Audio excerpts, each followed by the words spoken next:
राधे राधे, जय श्री कृष्णा। कार्तिक मास में जरूर सुने अन्नकूट गोवर्धन पूजा की महात्म्य की कथा।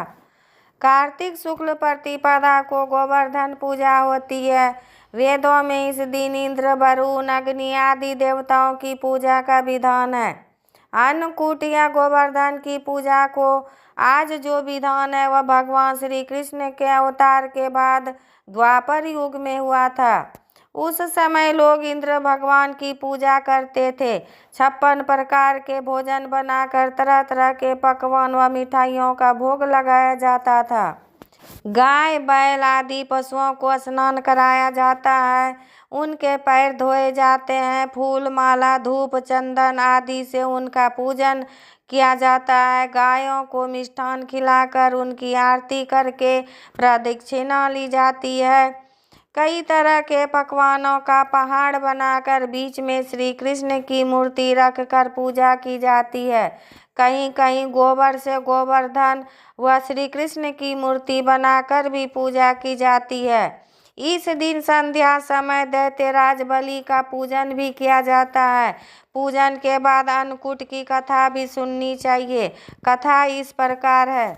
एक समय की बात है, भगवान श्री कृष्ण अपने सखाओं गोप ग्वालों के साथ गायें चराते हुए गोवर्धन पर्वत की तराई में जा पहुँचे। वहां पहुंचकर उन्होंने देखा कि हजारों गोपियां गोवर्धन पर्वत के पास 56 प्रकार के भोजन रखे बड़े उत्साह से नाच गाकर उत्सव मना रही थी। श्री कृष्ण ने इस उत्सव का प्रयोजन पूछा तो गोपियां कहने लगी कि आज तो घर घर में उत्सव होगा, क्योंकि वृत्रासुर को मारने वाले मेघों व देवों के स्वामी इंद्र का पूजन होगा। यदि पूजा से वे प्रसन्न हो जाए तो ब्रज में वर्षा होती है, जिससे अन्न पैदा होता है तथा ब्रजवासियों का भरण पोषण होता है। श्री कृष्ण बोले, यदि देवता प्रत्यक्ष आकर भोग लगाए तब तो तुम्हें यह उत्सव जरूर करना चाहिए।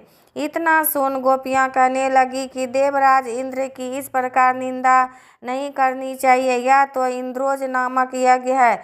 इसी के प्रभाव से अतिवृष्टि तथा अनावृष्टि नहीं होती।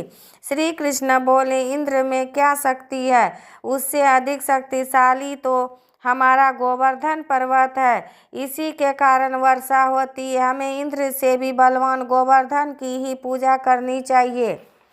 काफी वाद विवाद के बाद श्री कृष्ण की बात ही मानी गई तथा ब्रज में इंद्र की पूजा के स्थान पर गोवर्धन की पूजा शुरू की गई।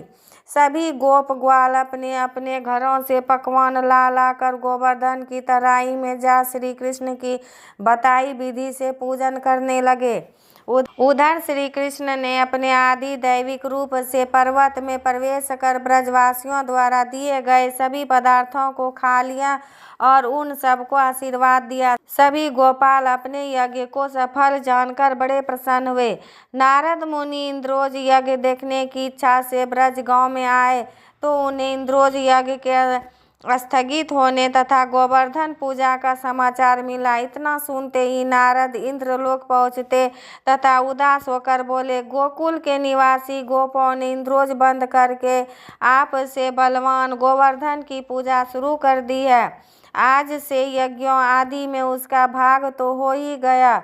यह भी हो सकता है कि किसी दिन श्री कृष्ण की प्रेरणा से वे तुम्हारे राज पर आक्रमण करके इंद्रासन पर भी अधिकार कर ले। नारद तो अपना काम करके चले गए। अब इंद्र क्रोध में लाल पीले हो गए।